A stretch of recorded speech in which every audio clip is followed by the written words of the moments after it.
तो जो खबर आपने सुनी तो एकदम से आपको खुशी क्यों आई, क्या लगा एकदम से भी क्या हो गया है?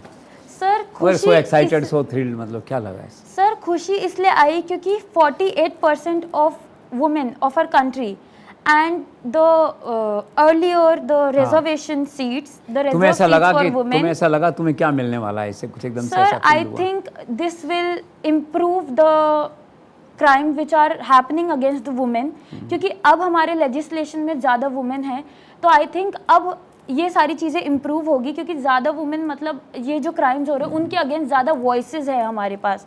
For 48% there is a 33% of voice, for 48% to 15% and for 48% to 33%. There is an improvement in the number of voices, and more voices can lead to a better improvement, a faster growth of our country, which is very crucial. Good, very nice. Sir एक चीज़ मैं इसमें और जोड़ना चाह रही हूँ, जब सामाजिक बुराई की बात करते हैं, क्योंकि हमारे साथ जो ये यंग वुमेन हैं उन्होंने जिक्र किया कि पहले गर्भ में ही बेटियों को मार दिया जाता था।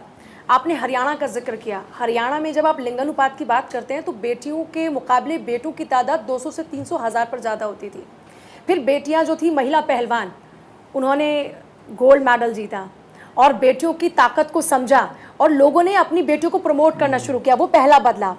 अब जब राजनीति की बात करते हैं, महिलाएं जब जुड़ेंगी मुख्य धारा से, तो मुझे लगता है कि यहाँ पर भी ये जो गर्भपात वाला चलन था वो टूटेगा।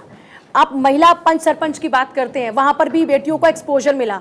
तो जब बेटियों को एक्सपोजर मिलेगा तो बेटियां किसी भी बाप के कंधे का बोझ नहीं होंगी, और जब कंधे का बोझ नहीं होंगी तो जाहिर सी बात है ये देश आगे भी बढ़ेगा, बेटियों की तादाद भी बढ़ेगी, और समाज में ये जो बुराई है, मुझे लगता है ये एक बहुत बड़ी कुरीति है, ये कुरीति दूर होगी। तो ये उस दिशा में भी एक बहुत बड़ा कदम है, ऐसा लगता है।